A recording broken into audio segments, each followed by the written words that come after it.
Sometimes NASCAR weeks just hit you differently than you expected. You sit down ready for a normal race week, expecting the usual previews and the same kind of storylines you always see heading into the next Cup Series event. Then out of nowhere, two completely different stories start making noise around the garage, and suddenly the week feels a lot more interesting than it did a few hours ago. That is exactly what happened this week. One of these stories involves lineup changes that could have a real impact on what we see out on track this weekend.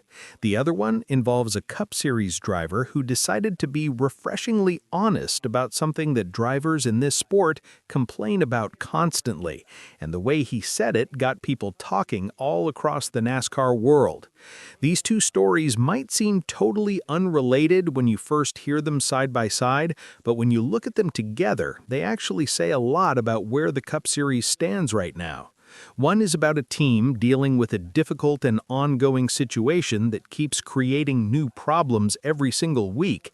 The other is about a driver who basically looked at all the complaining happening around him and said, "Enough is enough, let's just go race." If you are a real NASCAR fan who loves talking about this sport and staying on top of everything happening in the garage, go ahead and hit the like button right now and subscribe to NASCAR Nation Report. This channel is still brand new, and the whole goal here is to build a real community of NASCAR fans, people who actually care about the sport and want to have honest conversations about what is going on every single week. We are working toward our first milestone of 1,000 subscribers, and every person who joins this community helps make that happen. So if you enjoy this kind of NASCAR content, subscribe and come along for the ride. Now let's get into these two stories because both of them are worth your full attention. The first story involves lineup changes that were confirmed after the NASCAR Cup Series race at Phoenix Raceway. And if you have been paying close attention to the 2026 season so far, you may have already picked up on something interesting. Through the first several races of this season, there has not been a single race where the entry list stayed exactly the same from one week to the next. Every single Cup Series race in 2026 has had at least one change somewhere in the field, whether that is a driver substitution, a team decision, or something else entirely shifting things around. And heading into the Pennzoil 400 at Las Vegas Motor Speedway, that trend is continuing right on schedule. This time around, one of the notable details about the Las Vegas entry list is that for the first time this season, there will be 0 open cars in the race. Every single car entered for Las Vegas will be a chartered entry, meaning every team showing up has a guaranteed charter spot rather than trying to qualify their way into the field as an open team. That might sound like a small technical detail, but it actually connects to something that happened last year that was genuinely historic for NASCAR. Back in 2025, the first race at Las Vegas Motor Speedway became the first race in the entire history of the NASCAR Cup Series to have 0 part-time drivers in the field. And now, in 2026, we are seeing something very similar play out again, with a fully chartered lineup heading into that same track. A big reason for the lack of open cars this weekend comes down to one team's decision. Childress Racing had been the only team bringing an open car to races through the early part of this season. They entered their number 33 Chevrolet at Circuit of Americas and again at Phoenix Raceway, giving their open car 2 appearances in the first few events of the year. At Circuit of Americas, that car was driven by Jesse Love, who competes in the Craftsman Truck Series as part of the RCR program. Then at Phoenix, the same number 33 Chevrolet was driven by Love's teammate Austin Hill, giving Hill some Cup Series seat time in the process.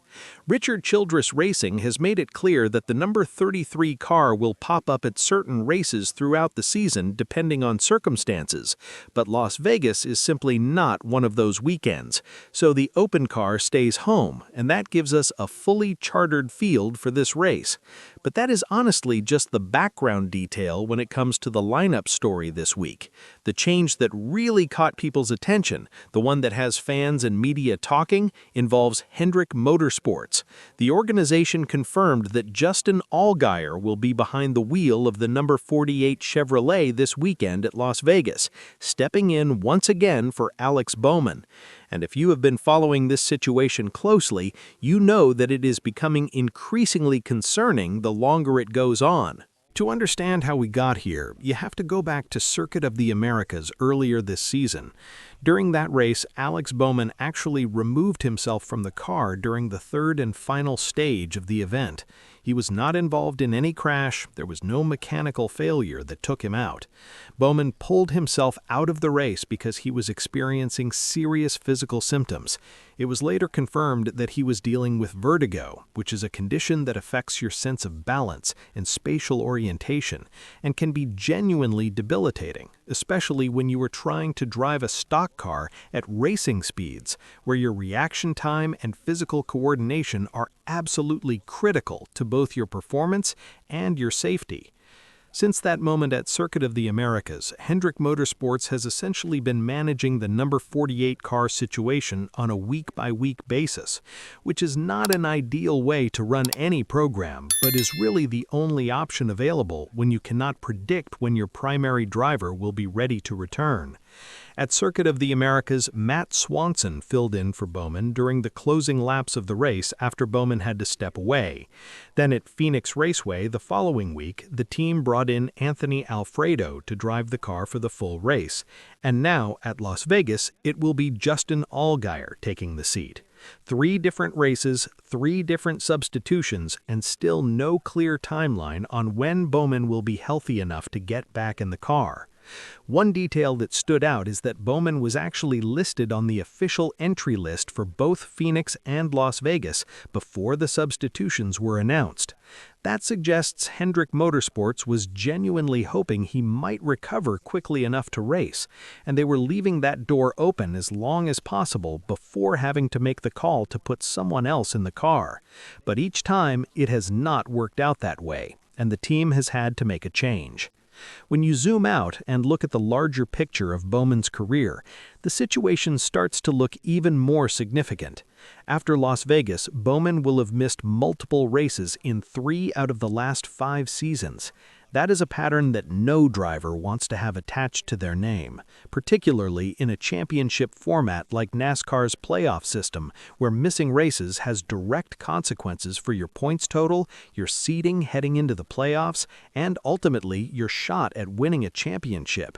Every race that goes by with someone else in the number 48 car is a race where Bowman is not earning points, not building momentum, and not establishing himself in the standings for later in the season when the playoff picture starts to come into sharper focus.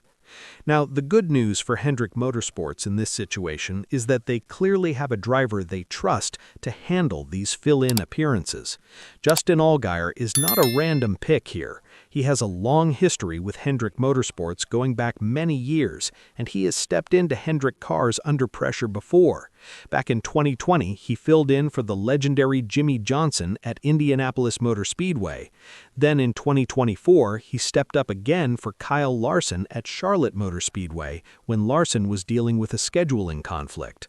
Allgaier also got Cup Series experience more recently by driving the Daytona 500 for JR Motorsports in both 2025 and 2026, which means he has been keeping himself sharp and ready at the highest level of the sport. Hendrick Motorsports trusts him, he knows how to perform in a big car at a big moment, and that counts for a lot when you are dropping someone into the seat with little preparation time. Still, fans are going to be watching the number 48 closely this weekend at Las Vegas, not just because they want to see how Allgaier performs, but because every race Bowman misses raises more questions about when and whether he returns, and what the long-term impact of all this will be on a program that is supposed to be one of the premier rides in all of NASCAR. Now, the second story for this week is completely different in nature, but it stirred up just as much conversation among NASCAR fans, maybe even more in certain corners of the fan base. This one involves Noah Gragson. Gragson is 27 years old, and in 2026, he drives the number 4 Ford for Front Row Motorsports. This week, he was featured in The Athletic's well-known 12 Questions interview series hosted by NASCAR insider Jeff Gluck. If you follow NASCAR media at all, you're probably familiar with this series. Drivers sit down and answer a set of different questions, and one of the traditions of the format is that the previous driver who was interviewed gets to leave a question for the next one. The question waiting for Gragson when he sat down came from his Cup Series competitor, Christopher Bell. And Bell's question was straightforward. He asked, how should the Speedway package be fixed? That topic comes up constantly in NASCAR conversations. The aero package at super speedways, fuel-saving strategies, the way racing plays out at tracks like Daytona and Talladega. These are things drivers and fans debate endlessly. There are always voices calling for changes, adjustments, tweaks to make the racing better or more exciting or more fair depending on who you talk to.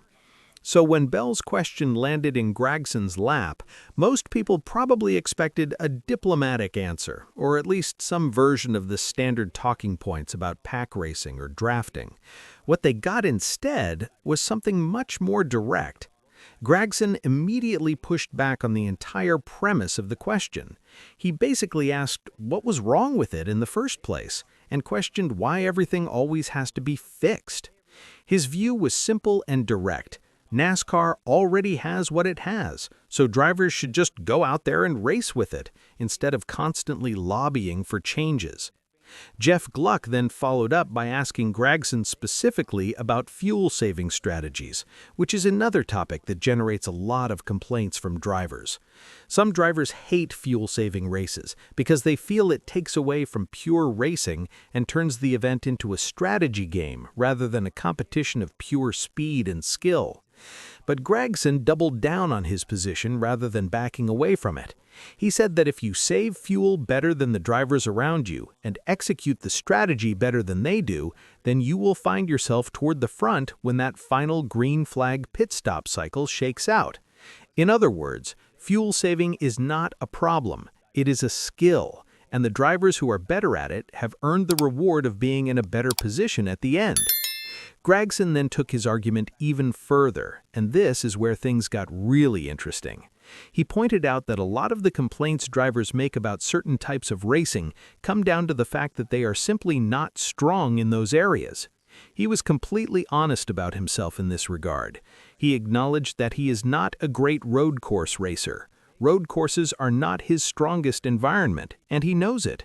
But rather than calling on NASCAR to change the road course format or adjust the rules to make road courses easier for drivers like him, his belief is that he should work on getting better at road courses.